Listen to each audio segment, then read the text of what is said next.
ನೋಡಬಹುದು ಮುಷ್ಟೂರು ಕೆರೆ ಯಾವ ಪರಿಸ್ಥಿತಿಗೆ ಬಂದಿದೆ. ಈ ಕೆರೆಗೆ ಮಳೆಗಾಲ ಬಂದರೆ ಮಳೆ ನೀರು ತುಂಬಿಕೊಂಡು ಕೆರೆಯ ಅಕ್ಕಪಕ್ಕ ಇರುವ ರೈತರಿಗೆ ಬೋರ್ವೆಲ್ಗಳಲ್ಲಿ ಅಂತರ್ಜಲ ಹೆಚ್ಚಾಗ್ತಿತ್ತು. ಆದರೆ ಈಗಿನ ಕೆರೆಯ ಪರಿಸ್ಥಿತಿ ನೋಡಿದ್ರೆ ಮನಸ್ಸಿಗೆ ನೋವಾಗುತ್ತೆ.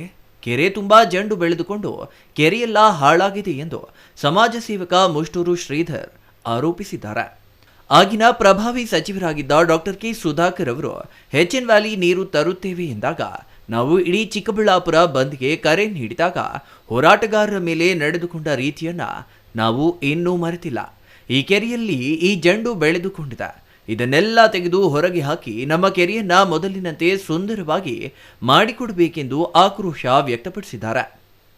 ಇನ್ನು ಕೆರೆಗೆ ನೀರು ಬಿಟ್ಟಾಗ ಸುಮಾರು ಮೀನುಗಳು ಮಾರಣಹೋಮವಾಗಿತ್ತು. ಆಗ ಅಧಿಕಾರಿಗಳ ಗಮನಕ್ಕೂ ತಂದು ದಯವಿಟ್ಟು ಈ ನೀರನ್ನ ನಿಲ್ಲಿಸಿ ಎಂದು ಮನವಿ ಮಾಡಿದ್ದೇವೆ ಎಂದ್ರ. ಇನ್ನು ಕೆರೆಯ ಅಕ್ಕಪಕ್ಕದಲ್ಲಿಯೇ ಸುಮಾರು ಬೋರ್ವೆಲ್ಗಳಿದ್ದು ಬೋರ್ವೆಲ್ನ ನೀರನ್ನ ಸುಮಾರು ಜನ ಕುಡಿಯುತ್ತಾ ಅನೇಕ ಕಾಯಿಲೆಗಳಿಗೆ ತುತ್ತಾಗುತ್ತಿದ್ದಾರೆ.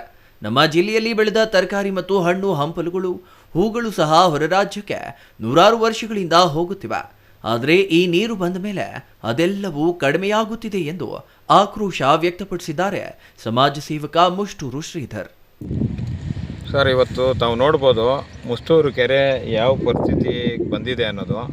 ಹಿಂದೆಲ್ಲ ಈ ಬೆಟ್ಟಗಳ ಸಾಲಲ್ಲಿ ಮಳೆ ಬಿದ್ದು ನೀರು ಬಂದು 2-3 ವರ್ಷ ಆದರೆ ಬಣ್ಣ ಬದಲಾಗ್ತಾ ಇರಲಿಲ್ಲ, ನ್ಯಾಚುರಲಾಗಿ ನೀರು ಬರ್ತಾಯಿದ್ವು. ಇಲ್ಲೆಲ್ಲ ಗದ್ದೆಗಳು ಕಟ್ಟಿ ಭತ್ತ ಬೆಳೆಯೋಂಥ ವ್ಯವಸ್ಥೆ ಆಗ್ತಾಯಿತ್ತು ಇದೆಲ್ಲ. ಆದರೆ ಇವತ್ತು ನಮಗೆ ಒಂದು ಬೇಸರ ಆಗುತ್ತೆ ಸರ್, ಈ ಕೆರೆ ನೋಡಿದ್ರೆ, ನಮ್ಮ ಮುಷ್ಟೂರು ಕೆರೆ ನೋಡಿದ್ರೆ.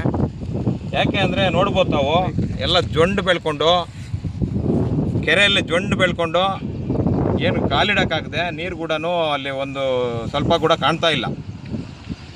ಇದಕ್ಕೆಲ್ಲ ಕಾರಣ ಹಿಂದೆ ನಾವು ಏನು ಸುಧಾಕರ್ ಅವರು MLA ಇದ್ದಾಗ ನಾವು ಈ ಎಚ್.ಎನ್. ವ್ಯಾಲಿ ನೀರು ತರ್ತಾಯಿದ್ದೀವಿ ಅಂತ ಹೇಳಿದಾಗ ಇಡೀ ಚಿಕ್ಕಬಳ್ಳಾಪುರ ಬಂದ್ ಮಾಡೋವಂಥ ವ್ಯವಸ್ಥೆ ಹೋರಾಟಗಾರರೆಲ್ಲ, ನೀರಾವರಿ ಹೋರಾಟಗಾರರೆಲ್ಲ ಮಾಡಿದಾಗ ಬಾಟ್ಲಿ ಇಟ್ಕೊಂಬಂದು ಕೊಳಚೆ ನೀರು ಇದರಿಂದ ದುಷ್ಪರಿಣಾಮಗಳು ಬೀರುತ್ತೆ ಮುಂದೆ ಅಂತ ಹೇಳಿದಾಗ ಆ ಹೋರಾಟಗಾರರ ಮೇಲೆ ಅಮಾನ್ಯವಾಗಿ ನಡ್ಕೊಳ್ತಕ್ಕಂಥದ್ದು ಇತಿಹಾಸ ಇವತ್ತು ಯಾರೂ ಮರ್ತಿಲ್ಲ ಚಿಕ್ಕಬಳ್ಳಾಪುರ ಜನತೆ. ಇವತ್ತು ಯಾರು ಸಂಸದರು ಹೇಳ್ತಾ ಇದ್ದಾರೆ, ಮಂತ್ರಿಗಳಿದ್ದಾಗ ಇದು ಅಮೃತ ಆಗಿತ್ತು ಈ ನೀರು ತಂದು ಬಿಟ್ಟಾಗ. ಇವಾಗ ಸಂಸದರಾಗಿ ಹೋದ ಮೇಲೆ ಸಂಸತ್ ಭವನದಲ್ಲಿ ಹೇಳ್ತಾ ಇದ್ದಾರೆ ಇದು ವಿಷ ನೀರು ಕುಡಿತಾ ಇದ್ದೀರಿ ಅಂತ ಹೇಳ್ತಾ ಇದ್ದಾರೆ. ಮಂತ್ರಿ ಇದ್ದಾಗ ಅಮೃತ, ಸಂಸದರಾದಾಗ ವಿಷ ಅಂತ ಹೇಳ್ಬಿಟ್ಟು ಅವರೇ ಸ್ವತಃ ಅವ್ರ ಬಾಯಿಂದ ಹೇಳ್ತಾ ಇದ್ದಾರೆ. ಇದಕ್ಕೆಲ್ಲ ಯಾರು ಕಾರಣಕರ್ತರು?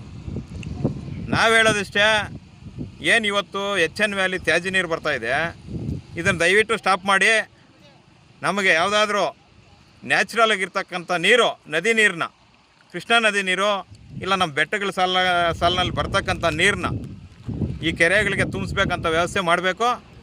ಅದೇ ರೀತಿ ಏನು ಈ ಜೊಂಡು ಬೆಳ್ಕೊಂಡಿದೆ, ಹಿಂದೆ ನಾವು ಗ್ರಾಮ ಪಂಚಾಯತಿ ಸಭೆಯಲ್ಲಿ ಚರ್ಚೆ ಮಾಡಿದ್ದೀರಿ, ಇದನ್ನೆಲ್ಲ ತೆಗೆದು ಹೊರಗಡೆ ಹಾಕಿ ಏನು ಸುಂದರವಾದ ನಮ್ಮ ಕೆರೆ ಇತ್ತು ಮುಷ್ಟೂರು ಕೆರೆ ಹಿಂದೆ, ಆ ರೀತಿ ಮಾಡಿಕೊಡ್ಬೇಕಂತ ಹೇಳ್ಬಿಟ್ಟು ಅವ್ರಿಗೆ ಆಗ್ರಹ ಮಾಡ್ತಾಯಿದ್ದೀನಿ.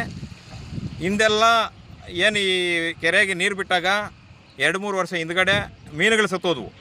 ಇದ್ರ ಬಗ್ಗೆ ನಾನು ಅಧಿಕಾರಿಗಳಿಗೆ ಕರೆ ಮಾಡಿ, ಸರ್ ಈ ರೀತಿ ಮೀನುಗಳು ಸತ್ತೋಗ್ತಾ ಇದ್ದಾವೆ, ದಯವಿಟ್ಟು ಈ ನೀರು ಏನಾನ ಮಾಡಿ ನಿಲ್ಲಿಸಿ ಸರ್, ಇದರಿಂದ ಪ್ರಾಣಿ ಪಕ್ಷಿಗಳಿಗಾಗಲಿ ಇನ್ನೊಂದಕ್ಕೆ ಮತ್ತೊಂದಕ್ಕಾಗಲಿ ಕುಡಿಯೋದ್ರಿಂದ ಕುರಿಗಳು, ಇವಾಗ ಕುರಿಗಳು ಮೇಯ್ತಾ ಇದ್ದಾವೆ, ಕುರಿ ಹಸುಗಳೆಲ್ಲ ಇಲ್ಲಿ ಮೇಯ್ತಾ ಇದ್ದಾವೆ.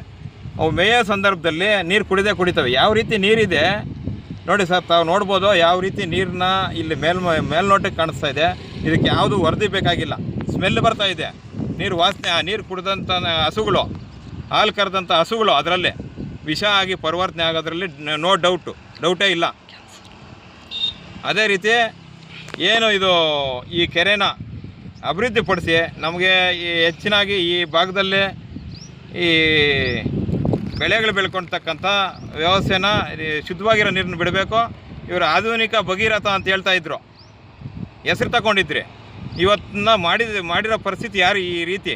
ಅವತ್ತೆಲ್ಲ ಹೋರಾಟಗಳು ಮಾಡಿದಾಗ ನಮ್ಮೆಲ್ಲ ದಮನ ಮಾಡಿ ಹೋರಾಟಗಾರರನ್ನ ಯಾವ ರೀತಿ ಧೋರಣೆ ಅನುಸರಿಸಿದ್ರಿ ನೀವು ನಮ್ಮೆಲ್ಲ. ಅದಕ್ಕೆ ಸರ್ ಇವತ್ತು ತರಕಾರಿಗಳೇ ಬೆಳೆ, ನಮ್ಮ ಚಿಕ್ಕಬಳ್ಳಾಪುರ ತರಕಾರಿ ಅಂದರೆ ಯಾರೂ ಮುಗಿ ಬೀಳಲ್ಲ, ಮುಟ್ಟೋದಿಲ್ಲ, ಭಯ ಪಡ್ತಾರೆ. ಹೊರ ರಾಜ್ಯಗಳಿಗೆ ಹೋಗ್ತಾ ಇದ್ವು, ನಮ್ಮ ತರಕಾರಿಗೆ ಭಾರಿ ಬೇಡಿಕೆ ಇತ್ತು. ಹೂವನೂ ಅಷ್ಟೇ, ಇದರಿಂದ ಅವು ಅಷ್ಟೇ, ಹೂವು ತೋಟಗಳು ಆಗ್ಬೋದು ಎಲ್ಲ ಇವತ್ತು ನೋಡ್ಬೋದು. ಗಿಡ ಎಲ್ಲಿಂದ ಅಲ್ಲಿ ಗಿಡ ಹೋಗೋವಂಥ ವ್ಯವಸ್ಥೆ ಮೊದಲು ಹೋಗ್ತಾ ಇರಲಿಲ್ಲ ಈ ಥರ ಗಿಡಗಳು. ಇವತ್ತು ಹೂವಿನ ತೋಟ ಕೂಡ ಗಿಡ ಒಣಗೋಗೋಂಥ ಕೆಲಸ ಆಗ್ತಾಯಿದೆ. News bureau, CTV news, Chikkaballapur.